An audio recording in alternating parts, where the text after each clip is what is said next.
The year 1602. In an ancient tower at the heart of Prague, the Alchemist's apprentices vanished in the night. By morning, the walls were smeared with strange ink and handprints, and the air reeked of mercury and burnt parchment. One curious scholar dared to enter, and when dawn touched the rooftops, he emerged alive, yet his eyes held knowledge no living person should possess, and his hands carried the memory of others' deaths. You will see what the tower did to the bodies and minds of those who entered, and understand why no one ever returned willingly.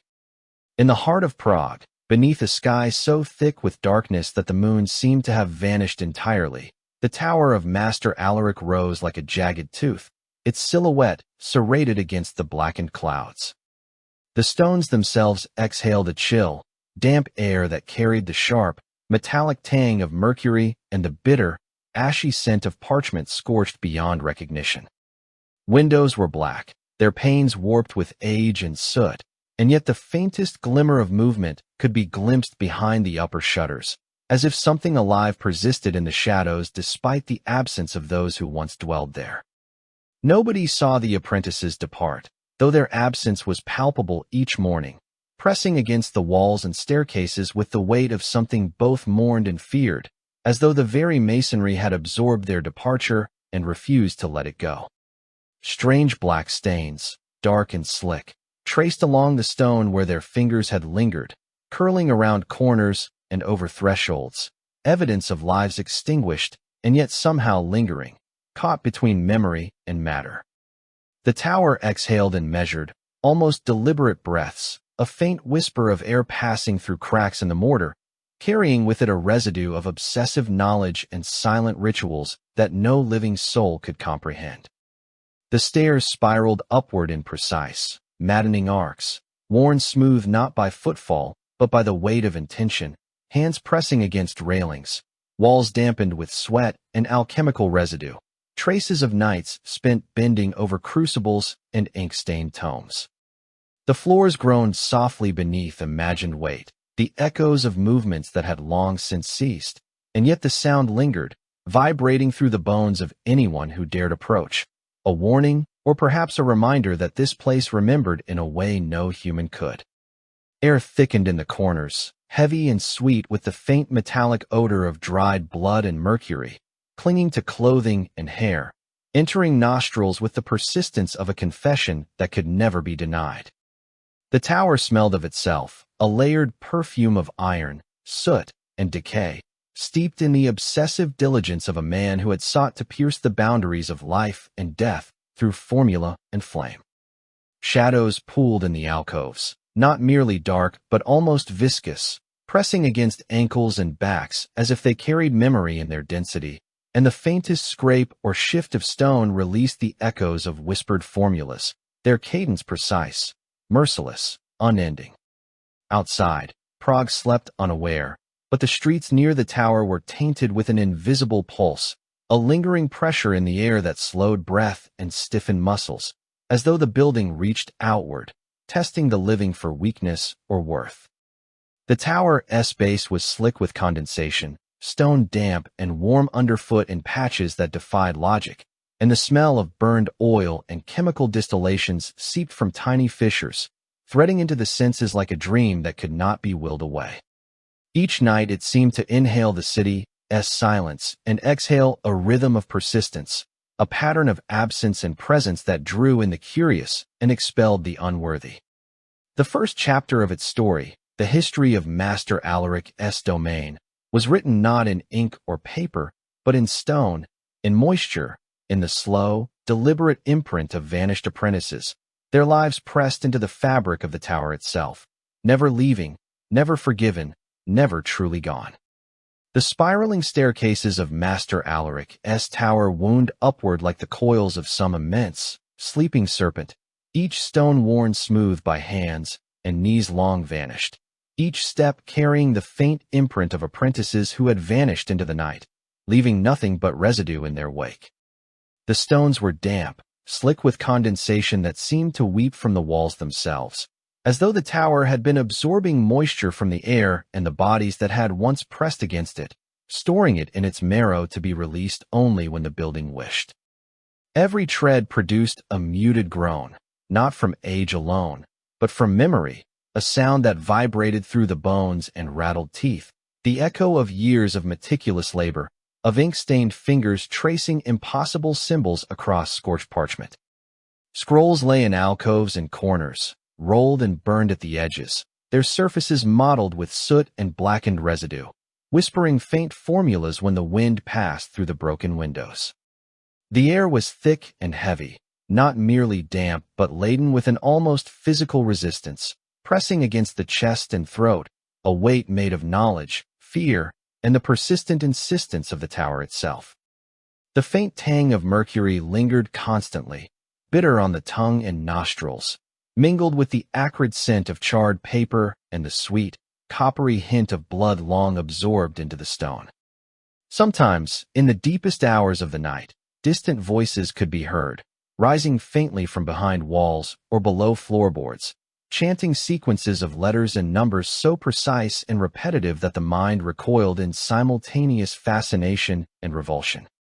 They were not words, not language, yet they carried a pattern, a rhythm that insinuated itself into the skull, leaving the hearer with an ache at the temples, a pressure that refused to be ignored, pressing like a cold hand against the brain's hollow chambers. Stairs twisted upward, disappearing into darkness that seemed almost liquid, and the railings were sticky under touch, as though coated with a residue from fingers that had traced the same path for decades. The steps occasionally released droplets of water, reddish and faintly metallic, which did not appear to originate from any pipe or leak, yet each footfall splashed in their presence, leaving wet, staining impressions that suggested the memory of blood, the absorption of bodies into stone. The tower had a rhythm of its own, an internal pulse that no human heartbeat could match, and those who lingered too long felt their own pulses slow, bending, stretching in accordance with the building's quiet insistence. The windows, cracked and warped with age, allowed in slivers of wind that carried the faint sounds of the city below, yet the air that entered was immediately transformed, thickening, sweetening with the odor of ancient chemicals, of sweat and iron, of parchment long burned and scrubbed in vain. Each room had its own peculiar atmosphere. One smelled sharply of sulfur and soot, another of rotting wood and ink, a third carried the subtle, almost imperceptible warmth of human skin pressed against stone over decades. Even when empty, the chambers seemed occupied, as if the apprentices' very gestures had been woven into the mortar, lingering in doorframes, corners, and thresholds. Shadows clung to walls like viscous liquid, pooling in angles and corners, thick enough that one could almost feel them pressing against legs and shoulders when passing too closely, an imprint of those who had vanished and the labor that had defined their lives. Occasionally, the faintest trace of ink would appear, a black smear on the floor or wall, twisting in unfamiliar shapes and patterns that defied immediate comprehension, as if the tower itself was experimenting with the apprentice's work, continuing formulas and calculations beyond the grasp of living minds. Small gusts of air would shift these traces, yet never erase them, leaving a suggestion of motion, of thought, and of some lingering presence that refused to be dismissed. The cellar below was worse. Its stone walls were slick with moisture that never fully evaporated, and the floor occasionally pulsed, not with vibration alone, but with a faint warmth that suggested the movement of something alive beneath the surface. Tools, long rusted and abandoned, sometimes appeared slightly rearranged, subtly shifted in ways that suggested unseen hands. The tower did not merely preserve memory, it enacted it, replaying actions, rituals, and gestures in a perpetual loop, demanding participation even from those long dead. The scent of mercury grew stronger here, pungent and almost suffocating, mingled with a coppery tang that seemed to seep from the stone itself, staining the air and lungs with each inhalation. The stairs leading up from the cellar groaned differently, heavy and deliberate, as if aware of every step, every pressure, every weight, adjusting subtly to each footfall in a manner that defied explanation. Even the wind outside seemed to hesitate at the tower's base, brushing against the stones in hesitant eddies, carrying the muted, persistent whisper of formulas that had long ceased to be written but had refused to be forgotten. Somewhere, far above, a spiral staircase coiled endlessly, and the upper chambers, though inaccessible to any living being, vibrated faintly with the echoes of labor, the faintest scraping of metal against stone, the rustle of parchment, the distant, unrelenting hum of memory made manifest. The walls themselves seemed to breathe, expanding minutely as though inhaling the centuries of absorbed presence, exhaling in tiny, almost imperceptible gusts that carried the warmth of long-dead bodies and the sharp, metallic hint of their labor. The tower remembered every gesture, every tremor of hand or finger, every apprentice's pause, and each night it replayed them, quietly, relentlessly, embedding each movement deeper into stone and mortar until the very structure itself seemed conscious, aware, and patient beyond all measure. To step inside was to enter a space both dead and alive, a laboratory of memory and obsession where time bent and twisted, where every shadow could contain a hand, every whisper could be a formula, and every breath could carry the residue of knowledge that had refused to die. The tower's pulse, subtle and insistent, pressed against the lungs of those who lingered, and even as the city slept beneath, it held its own rhythm, eternal, unyielding, a heartbeat of stone, water, ink, and fear that refused to cease. The streets around Master Alaric's tower were deserted at twilight, the cobblestones slick with rain and shadow, and yet the air itself betrayed the presence of the building. A sickly sweetness seeped intermittently from the cracked masonry, subtle at first, almost polite, curling around corners and slipping beneath doorways, insinuating itself into the clothes and hair of anyone who lingered too long. Beneath the sweetness lingered a faint metallic tang, coppered and acrid, entering nostrils and settling on the tongue, leaving a residual taste that no amount of water could wash away. Those who approached felt a weight in their limbs, a tension that pulled at muscles not yet moved, compelling hands to tremble, backs to stiffen, as if the invisible pulse of the tower had found them and began to shape them according to its will. Windows of nearby homes fogged inexplicably, glass trembling as though listening to some imperceptible vibration that passed through the streets, a rhythm measured and unrelenting. On nights of new moon, when darkness pooled thick as ink, the tower itself seemed to sweat, tiny droplets of moisture surfacing through cracks in the floors, seeping into the stone with the patience of centuries, then migrating outward to touch anything within reach. The moisture was not cold, nor was it warm. It carried the faint memory of human warmth, the imprint of fingers pressed into stone, the heat of bodies that had long since vanished, leaving those who brushed against it slightly slick, skin subtly drawn taut, as though the tower itself were teaching the lesson of its occupants without a word. Alleyways adjacent to the spire smelled faintly of ink, sulfur, and iron, and the sweet metallic scent mingled with the damp odor of earth, forming a perfume that was both enticing and nauseating, impossible to ignore, impossible to escape. Even those who attempted to avoid the tower entirely felt its presence, a pressure in the chest and temples, subtle at first, then insistent, a quiet insistence that demanded awareness. Cats and dogs refused to approach the area, ears pressed flat, bodies rigid, while rats disappeared completely, leaving behind the faint scuff marks of claws and the ghostly memory of small, hurried feet. The tower pulsed with a rhythm that was not of clock or bell, not measured by any human hand, but somehow tied to the beat of the city itself, stretching and compressing time within its walls, slowing movement and perception, bending the senses to its silent insistence. Rainwater collected in shallow pools at the base of the spire, reflecting shards of torchlight and moonlight in fragmented, trembling patterns, yet the moisture that escaped through stone cracks carried the warmth and stickiness of hands long pressed into the surfaces, of sweat and ink and the residue of obsession pressed into mortar. People who stepped near the threshold reported a faint, persistent tremor beneath the soles of their feet, subtle enough to be mistaken for uneven cobbles, yet constant, the memory of weight long gone imprinted into stone that had refused to relinquish it. Inside, The corridors and chambers were thick with residue. Parchment curls, blackened and brittle, released a faint sulfurous aroma when touched, yet they remained perfectly still unless moved by some imperceptible force. Occasionally, the faint rustle of something shifting could be heard, too quiet for certainty, too deliberate to be accidental, as though the tower rearranged itself in response to the movements of intruders or the faint tremors of the earth. The floors themselves were slick with condensation, darker patches of stone absorbing droplets that did not evaporate, carrying an iron tang that clung to clothing, hair, and skin. Some of the dampness seemed to cling to passers-by as if it had intent, pooling in the small hollows of hands or along the curve of a wrist, cool and yet insistent, leaving a memory of heat drawn from another body, another time.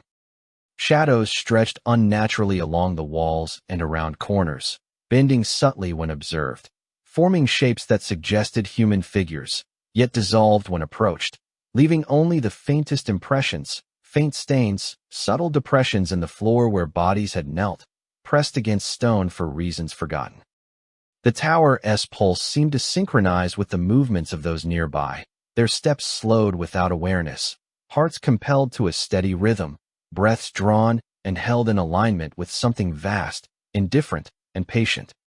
Wind that passed through the streets carried the odors further, delivering them to homes and shops with no visible source, slipping through cracks in doors and windows to impregnate curtains and floorboards, leaving behind the sticky memory of its presence even after those who had approached departed.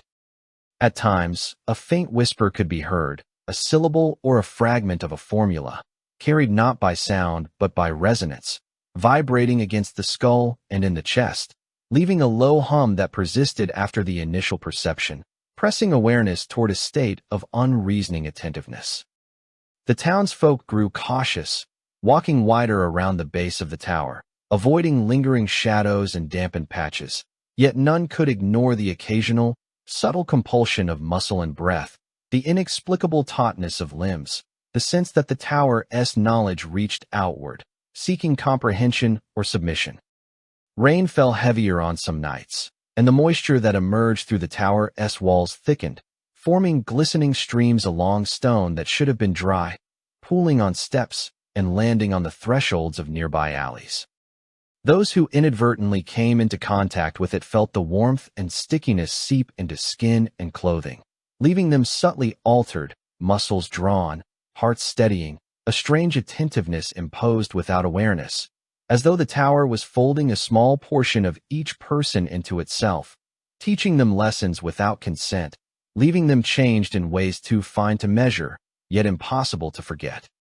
The tower continued this quiet work without pause, indifferent to time or observation, and even as Prague slept around it, the streets hushed, the alleys darkened, and the city's breath slowed near its shadow, a rhythm dictated not by human hands but by stone, ink, moisture, and the persistent, invisible memory of lives pressed into its walls. Months stretched into years, and the tower of Master Alaric adapted, absorbing time into its very structure, learning to preserve itself with a patience far beyond human comprehension. Stones that once flaked and crumbled resisted frost, drawing the chill into their pores, holding it like a memory, a silent ledger of centuries pressed into the mortar. Walls exhaled slowly, carrying the faint metallic tang of mercury and the bitter sweetness of charred parchment that had long since lost its use but remained saturated with intent. The air became thick, viscous with obsession, almost tangible in its density, each breath a negotiation between lung and stone, a test of endurance, an imprint of hands that had traced symbols in the dust and soot, symbols that no living person could recall, yet still pulsed faintly in resonance with the building. Light passed through cracks and warped windows only to bend, scattering into a pattern that hinted at forms absent yet remembered, phantoms of motion preserved in the masonry and shadows. Floors, worn smooth by decades of feet and knees, now seemed to resist touch, yielding with deliberate softness in some places and firm, unyielding hardness in others, as if the tower itself measured the weight of those who dared walk its passages, adjusting for their balance, their pulse, the subtle rhythm of their presence. The chambers above were heavy with the scent of alchemical processes long concluded, of smoke, of burned oils, of metallic tang pressed into wood and stone by fingers that no longer moved, yet whose gestures continued to echo in invisible loops. Each doorframe retained the faint impression of a shoulder, each threshold the shallow indent of a foot, subtle depressions that deepened imperceptibly over time, the stone remembering, cataloging, replaying movement with the accuracy of a meticulous scribe. Any who dared enter felt the building reach into them, drawing strength from sinew and marrow, leaving behind a quiet, mechanical exhaustion, a debt extracted without violence, a fee levied in trembling flesh, in hearts slowed and raised, in pulses that ebbed in careful rhythm with the internal insistence of the tower. Stairs groaned not under weight alone, but with memory, the sound stretching thin across decades, vibrating through joints and vertebrae of those who ascended them, pressing the spine and loosening resolve, a subtle negotiation of energy and will.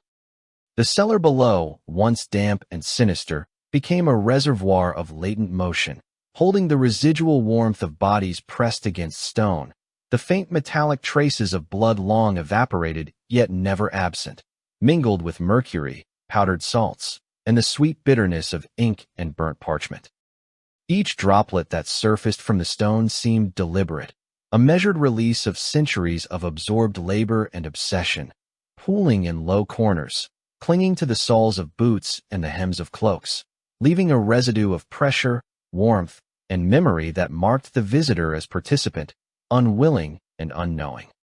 Windows fractured with age allowed narrow streams of light to penetrate the interior, yet even this intrusion was absorbed, bending, diffusing into a haze that illuminated not objects but the presence of absence, the lingering echo of gestures pressed into the floorboards, into the beams, into the very air.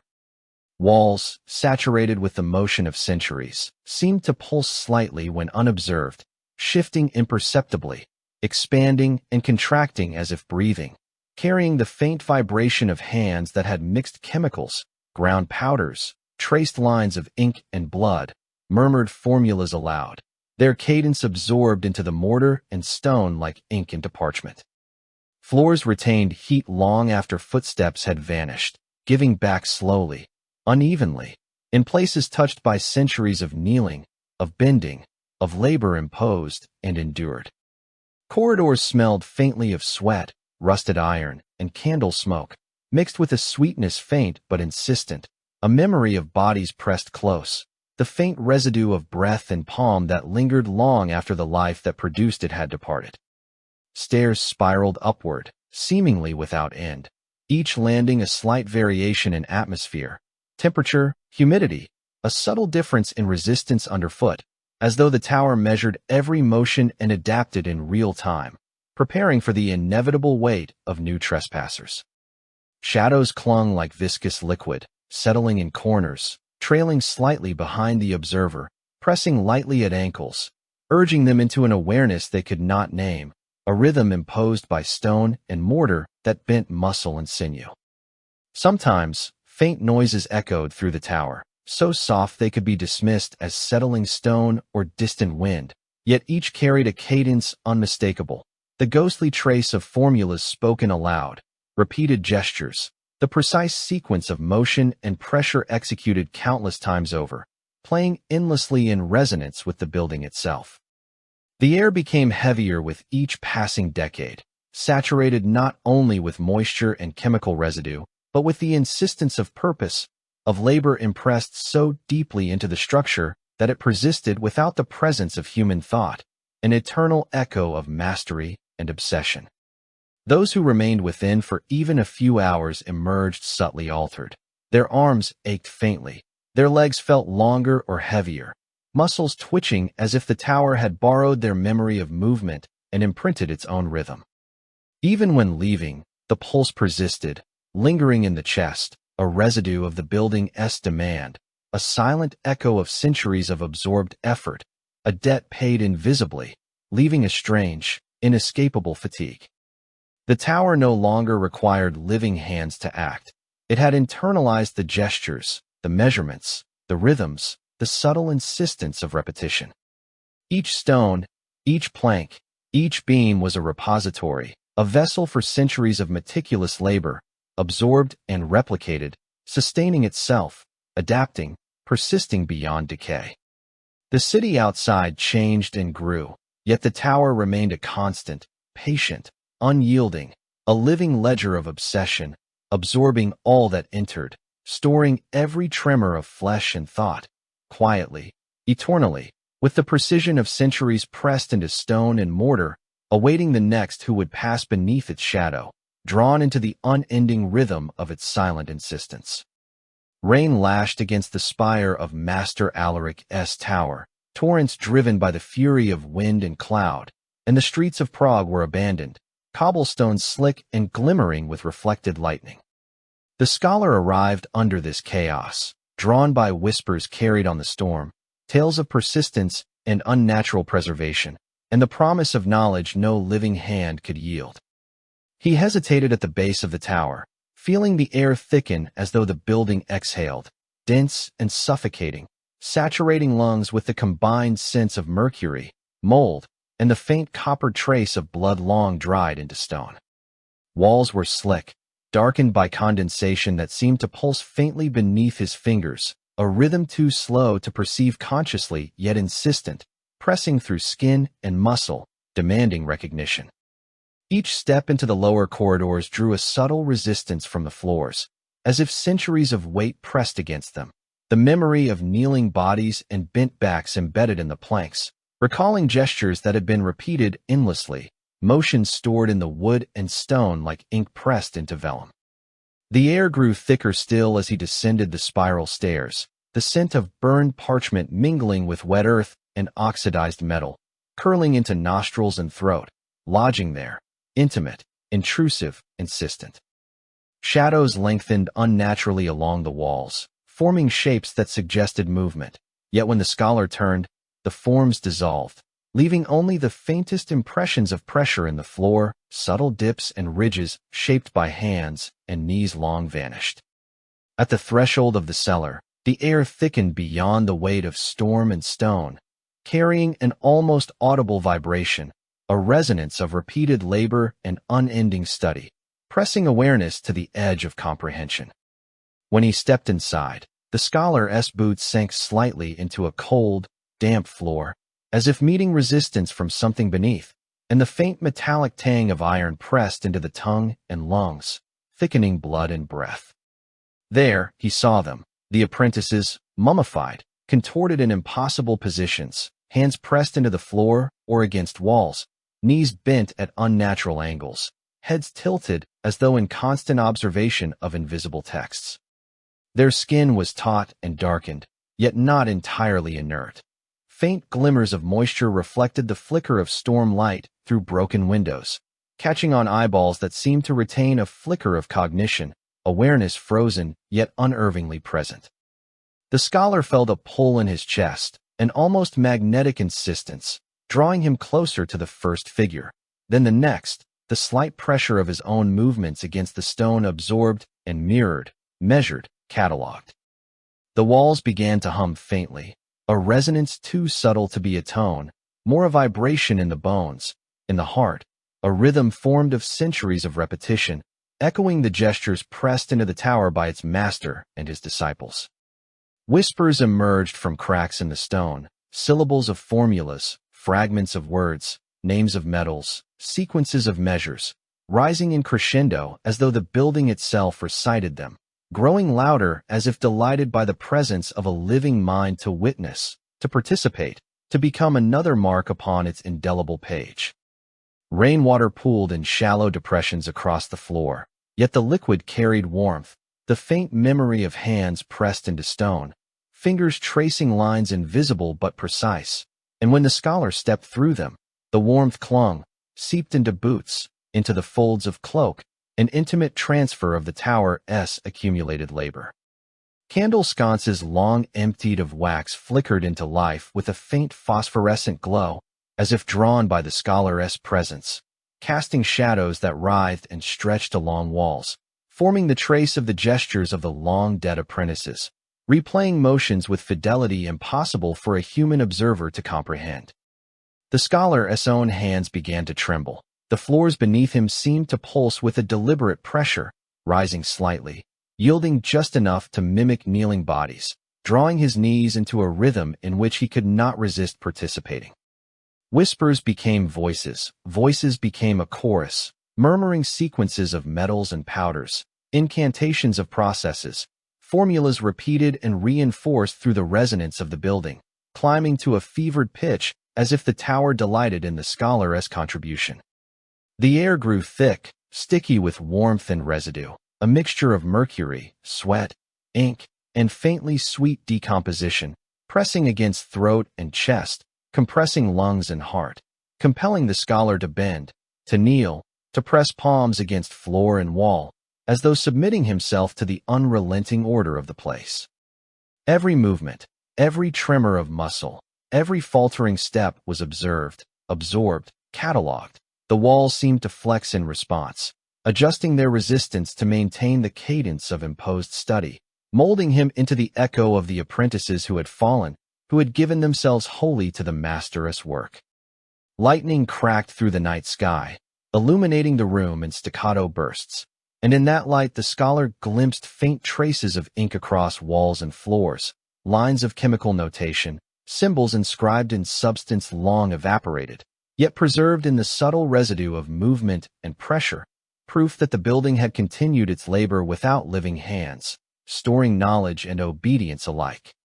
The crescendo rose. Whispers became murmurs of laughter, high-pitched, delicate, echoing with the delight of a master long dead, as if amused by the living offering themselves as ink upon the immortal pages of his tower.